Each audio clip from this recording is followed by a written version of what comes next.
Ang susunod na programa ay rated PG. Ito ay nangangailangan ng patnubay at gabay ng magulang para sa mga batang manonood. Warning. The following content may contain elements that are not suitable for some audiences. Viewer discretion is advised. Marvin Gaye is shot and killed. Pop singer's father faces charge by the New York Times, April 2, 1984. This is a digitalized version of an article from the print archive before the start of the online publication in 1996. To preserve these articles as they originally appeared, the Times does not alter, edit, or update them. Occasionally, the digitization process introduces transcription errors or problems. We are continuing to work improve these archive versions.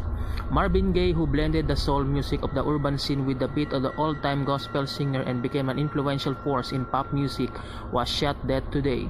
The singer, who had been 45 years old Monday, died of bullet wounds on his chest at 1:01 at this afternoon at the Californian Hospital Medical Center.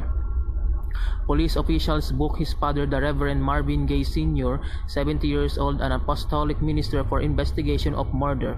The elder Mr. Gaye was being held without bail. Lieutenant Bob Martin of the Los Angeles Police Department said that the singer was his father's home about 12:30 p.m. when the men became involved in a verbal dispute that led to a physical altercation, pushing and shoving. Subsequently, Lieutenant Martin asserted the singer's father got a pistol that was in his home and fired several shots at his son.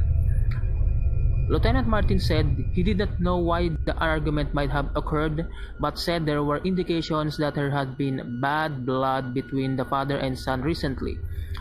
Although the officer gave no details, he said a report that had been filed with a police department recently alleging that some kind of an assault involving the son has occurred at his parents' home.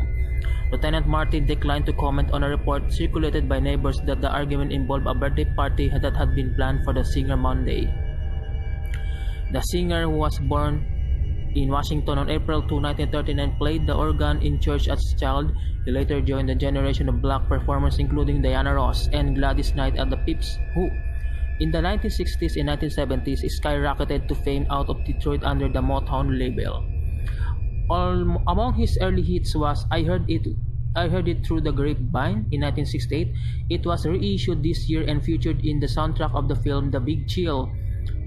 His career soared in the mid-1960s when he teamed with Tammy Terrell for You're All I Need to Get By, Your Precious Love, and Ain't Nothing Like the Real Thing. Miss Terrell collapsed in his arms on stage at a concert at 1967 after she died on a brain tumor. 3 years later, Mr. Gaye briefly retreated from the limelight. Mr. Gaye was married to Andy Gordy, the sister of Berry Gordy Jr., the Motown entrepreneur, but they divorced in 1976 with Anna receiving $600,000 in royalties from the singer.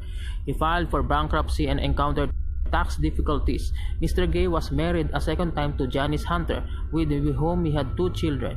He had said he once tried to kill himself by ingesting more than once of a pure cocaine while in Hawaii following the breakup of that marriage.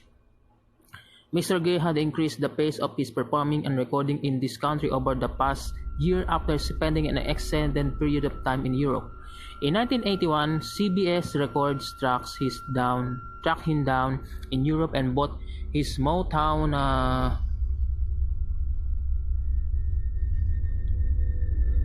contract for a reported $2 million. Mr. Gaye started recording in Belgium. Legal advisors at home made arrangements to clear up his debts in the United States. Mr. Gaye gained renewed fame for several sexual explicit hits including Let's Get It On and Sexual Healing, which won 2 Grammy Awards last year. Even before these hits, however, many pop music critics had written that Mr. Gaye's role as one of the most influential singers in the field was firmly established. Combined forms of music. At his best, critics said Mr. Gaye combined the soul directness of gospel music, the sweet soft soul and pop, and the vocal musicianship of a jazz singer. Among the singers who had been said to be influenced by Mr. Gaye was Michael Jackson. Mr. Gaye told a reporter 11 months ago, "Repeating yourself is boring, but being a bit, let's say, far out, I do tend to shock people with my albums and singles," he said. It's been that way since I became my own man, when I recorded What's Going On. That album, considered a milestone of 1970s pop, was the first collection of protest material from a major black pop singer, and its outspokenness surprised many fans who had been learned to expect danceable love songs rather than a social commentary from the Motown label. It was then that he changed his pace again, recording the series of sexually explicit songs. Mr. Gaye said last year that he had always resented being categorized. He said that while the singers Ray Charles and James Brown had been early inspiration of his, he also enjoyed the work of Peggy Lee and Barbra Streisand. I don't feel any have to conform to any particular expectations, he said, but I would like to raise people's consciousness rather than lower it to give people hope. Friends said Mr. Gaye had been working on a new album.